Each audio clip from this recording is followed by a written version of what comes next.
আমার বান্ধবীর কাছে শোনা গল্প তার বোনের একটা ঘটনা, বছর 20 আগেকার ঘটনা। তো ওর বোনের নাম মিতা। তো মিতা মোটামুটি সচ্ছল বাড়িতেই ওর বিয়ে হয়েছিল।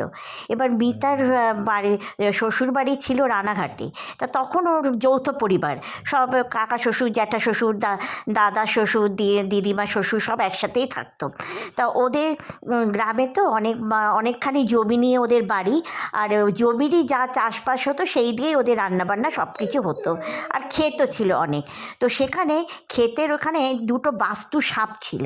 হ্যাঁ, তো সেটাও দাদা শ্বশুর বলে গেছে যে সবাইকে বলে রেখেছিল যে ওই সাপকে কোনোদিনও জানি কেউ না মারে, আর সাপটাও কোনোদিনও কাউকে ক্ষতি করেনি। এটা বাস্তু মেনে যে দেখতে এসেছিল জ্যোতিষী, উনি বলে গেছেন যে এই সাপকে কোনোদিনও মারতে না, এর এর দ্বারাই অনেক সমৃদ্ধি হবে বাড়ির। কিন্তু ওর যে শ্বশুর আর কি, তো ওদের একটা গোয়াল ঘর ছিল। তা একদিন ওর শ্বশুর কী করেছে, গোয়াল ঘরের মধ্যে দেখে যে একটা সন্ধেবেলায়, তখন অন্ধকারের মধ্যে দেখে কী জানি একটা পড়ে আছে।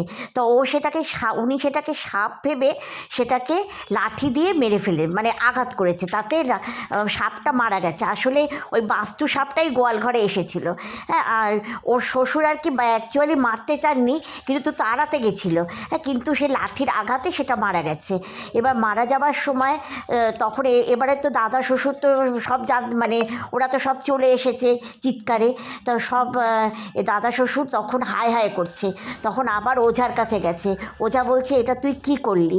হ্যাঁ, একদিন এরকম এটা ঠিক করা হয়নি।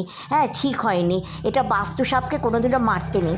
ঠিক 3 দিনের মাথায় দাদা শ্বশুরকে স্বপ্নে দেখা দিয়েছে যে সাপটা, যে তুই যে আমাকে আমার স্বামীর থেকে আলাদা করে দিলি, এই একদিন তোদের বংশ এরকম নির্বংশ হয়ে যাবে, তোরও সবাইকে আমি নিয়ে নেব।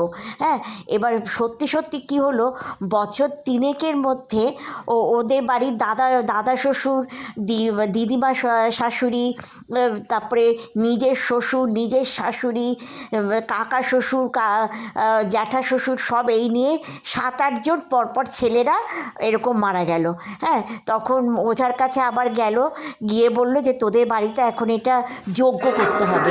তখন ওরা ওই জমিতে যজ্ঞ করলো, আর বললো ওই জমিটা কাউকে হস্তান্তর করে দিতে। হ্যাঁ, তখন ওরা ওই জমিটুকু একটা চাষিকে বিক্রি করে দিল। কিন্তু আমরা যে বলি বাস্তুকে মানে না, কিন্তু বাস্তু মানা কিন্তু অত্যন্ত জরুরি। হ্যাঁ, আমিও মানতাম না, কিন্তু কিছু কিছু ঘটনা এমন হয় যে বাস্তু না মানলে সেটা হয় না।